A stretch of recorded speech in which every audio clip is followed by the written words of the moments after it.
नमस्कार मित्रांनो, श्री स्वामी समर्थ. यंदा गुढीपाडवा 9 एप्रिल रोजी साजरा होत आहे. या दिवसापासून मराठी नवीन वर्षाची सुरुवात होते. 3.5 मुहूर्तापैकी एक मानला गेलेला गुढीपाडवा आणि या गुढीपाडव्याच्या मुहूर्तावर जर तुम्ही घरात एक वस्तू आणलीत तर तुम्हाला पैशाची कमतरता कधीही भासणार नाही. घरामध्ये पैसा, सुख, समृद्धी सगळं काही येईल. तुम्हाला आश्चर्य वाटेल की तुमची आर्थिक परिस्थिती अचानक इतकी कशी बदलली. पण कोणती आहे ती वस्तू? चला जाणून घेऊया. पण त्याआधी माझ्या स्वामीला अर्पण मराठी चॅनलवर तुम्ही नवीन असाल, अजूनपर्यंत चॅनलला सबस्क्राईब केला नसेल तर पटकन सबस्क्राईब करा. साईडला एक घंटीचं बटन दिलेलं आहे, ते सुद्धा प्रेस करा. म्हणजे आपल्या चॅनलवर जेव्हा नवनवीन व्हिडिओ येतात तर त्याचं नोटिफिकेशन तुम्हाला मिळाल्यामुळे तुम्ही व्हिडिओ लगेच बघाल. तुम्हाला व्हिडिओ वेगळा शोधत बसण्याची गरज पडणार नाही. चला तर मग व्हिडिओला सुरुवात करूया. तर मित्रांनो, तुम्हाला हे तर माहीतच आहे की गुढीपाडवा 3.5 मुहूर्तापैकी एक आहे. मराठी नवीन वर्षाची सुरुवात गुढीपाडव्यापासून होते. पण तुम्हाला हे माहिती आहे का की गुढीपाडव्याला जर तुम्ही एक वस्तू घरामध्ये आणली व त्याची स्थापना घरामध्ये केली तर तुम्हाला कधीही पैशाची कमतरता भासणार नाही. इतकंच काय तर घरात अनेक वेगवेगळ्या मार्गाने पैसा येईल. आश्चर्य वाटेल, पण पैसा येणं थांबणार नाही. आता तुम्ही म्हणाल, हे कसं शक्य आहे? कष्टाशिवाय पर्याय नाही. हो, बरोबर आहे. कष्ट तर तुम्ही आताही करतात, पण तुमच्या कष्टाचं फळ तुम्हाला मिळतंय का? नाही ना. कष्ट जितके करतायत त्या प्रमाणात फळ निश्चितच मिळत नसेल. व तुमच्या कष्टाप्रमाणे तुम्हाला फळ मिळावं यासाठी तुम्हाला थोडी तरी ईश्वराची साधना, उपासना करावी लागेल. आणि तुम्हाला त्यासाठी ही गोष्ट आवश्यक आहे जी तुम्हाला गुढीपाडव्याला आणायची आहे. पण कुठली गोष्ट सांगते तुम्हाला. खरेदी करायचं आहे आपल्याला एक श्रीयंत्र आणि त्याची स्थापना गुढीपाडव्याच्या शुभ मुहूर्तावर आपल्याला करायची आहे. लक्षात घ्या, गुढीपाडव्याच्या सारखा शुभ मुहूर्त कुठलाही नाही.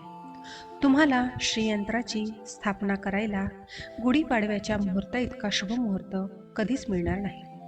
गुढीपाडव्याला नवीन वर्षाच्या सुरुवातीलाच तुम्ही घरामध्ये श्रीयंत्राची स्थापना केली, ते सिद्ध केले तर तुम्हाला त्याचे चमत्कारिक अनुभव येतील. पण हो, या श्रीयंत्राची स्थापना केल्यानंतर तुमचं काम झालं असं होत नाही. तुम्हाला श्रीयंत्राच्या पूजेचे नियम माहिती करून घ्यायचे आहे आणि त्या नियमानं निश्चित याची पूजा व्हायला हवी. रोजच्या रोज श्रीयंत्राची पूजा झालीच पाहिजे. तसेच एखाद्या विशेष दिवशी किंवा पौर्णिमेला त्याच्यावर कुंकुमार्चनही करावं. आपल्या प्रत्येकाच्या मनात नेहमी अनेक इच्छा निर्माण होत असतात. कुणाला धनप्राप्तीची इच्छा असते, कुणाला संतान प्राप्तीची, कुणाला मन शांतीची, कोणी समृद्धी शोधत असतो. तर अशा सगळ्या प्रकारच्या इच्छांची पूर्तता श्रीयंत्र करते. इतकंच काय तर भक्तगणांच्या सर्व संकटाचा नाशही करते. हिंदू धर्मशास्त्रानुसार सर्व यंत्रांमध्ये श्रीयंत्र हे सर्वश्रेष्ठ असून त्याशिवाय मनुष्याला तरुण उपाय नाही असं मानलं जातं. ब्रह्मांड पुराणातील उल्लेखानुसार जिच्या गर्भामध्ये 33 कोटी देवी देवतांचा वास आहे, अशा श्री ललिता महात्रिपुरा सुंदरी देवीचं हे निवासस्थान आहे.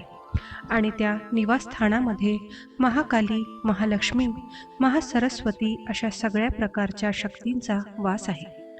तुम्हाला अनुभव येईल की श्रीयंत्राच्या नुसत्या तुमच्या घरातल्या अस्तित्वाने तुमच्या घरातलं वातावरण शुद्ध आणि मंगलमय झाले.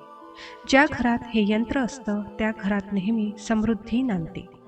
या श्रीयंत्रामुळे विद्याशक्ती, यश, मान, सन्मान, ऐश्वर आणि सकल समृद्धी प्राप्त होते.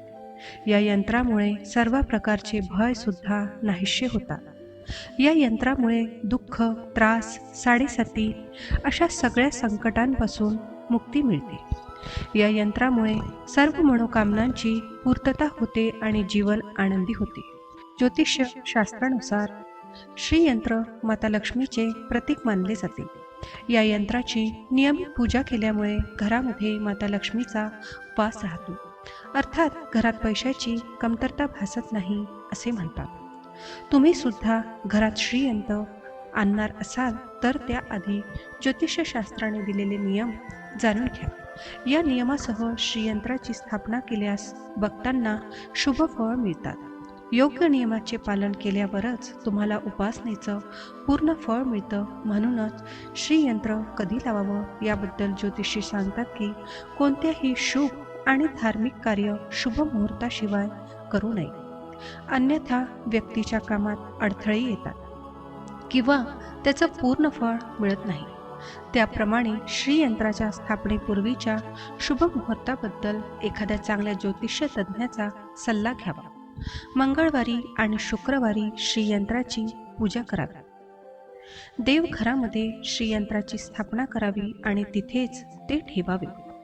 इतर देवताप्रमाणे श्रीयंत्राची सुद्धा पूजा करावी. मंगळवार आणि शुक्रवार हे देवीचे आवडते वार असल्यामुळे या दिवशी माता लक्ष्मीबरोबर श्रीयंत्राचे पूजन होणे आवश्यक आहे. श्रीयंत्राची पूजा लोभाच्या भावनेने न करता सुख आणि शांतीच्या भावनेने करावी. कारण संपत्तीपेक्षा समाधान जास्त महत्त्वाचे. जिथे समाधान असते तिथे संपत्ती नेहमी राहते. त्यामुळे सकाळी स्नान झाल्यानंतर तांबण घेऊन त्यात श्रीयंत्राची स्थापना करावी. त्यानंतर श्रीयंत्राला पंचामृताने अभिषेक करावा. त्यानंतर श्रीयंत्र स्वच्छ करून घ्यावे आणि लाल चंदन, लाल फुले वाहून लाल वस्त्रावर त्याची स्थापना करावी. गोडाचा नैवेद्य दाखवावा. धूप, दीप, आरती करावी. आणि एवढंच नाही तर श्रीयंत्रासमोर लक्ष्मी मंत्र, श्री सूक्त किंवा दुर्गा सप्तशतीतील देवीच्या कोणत्याही श्लोकाचं पठण अवश्य करावे. तर अशा प्रकारे गुढीपाडव्याला श्रीयंत्र घरात नक्की स्थापित करावे. चैत्र शुद्ध प्रतिपदा हा दिवस शालिवाहन शकाचा पहिला दिवस असल्याचं तुम्हाला माहीतच असेल. या दिवशी कुटुंबातल्या सर्व स्त्री पुरुषांनी पहाटे उठून स्नान करावे. तत्पूर्वी घर स्वच्छ करावं. मुख्य प्रवेशद्वाराबाहेर रांगोळी काढावी. दाराला आंब्याच्या पानाचे आणि झेंडूच्या फुलांचे तोरण बांधावे. घरातील वडीलधाऱ्या व्यक्तींनी घरातील देवी देवतांची मनोभावे पूजा करावी. गुढी उभारण्यासाठी आणलेली बेळूची काठी धुवून स्वच्छ करून घ्यावी. तिच्या टोकाला नवीन वस्त्र बांधून झेंडूच्या फुलाची माळ बांधून त्यावर तांब्याचा गडवा पालथा घालावा. गुढीला कडुलिंबाची पानेही बांधावी. त्याचबरोबर गाठीची माळ ही अर्पण करावी. नंतर सर्व कुटुंबियांच्या उपस्थित गुढी उभारावी. यालाच शास्त्रामध्ये ब्रह्मध्वज असे म्हटले जाते व गुढीची मनोभावे पूजा करावी. त्याचबरोबर कडुलिंबाची कोवळी पाने वाटून त्यात मिरी, हरभऱ्याची डाळ, मीठ, ओवा हे सगळं एकत्रित करून मिश्रण तयार करावे व हे मिश्रण प्रसाद म्हणून सगळ्यांना द्यावे. कडुलिंब खाणाऱ्यांचे शरीर तेजस्वी आणि निरोगी राहते.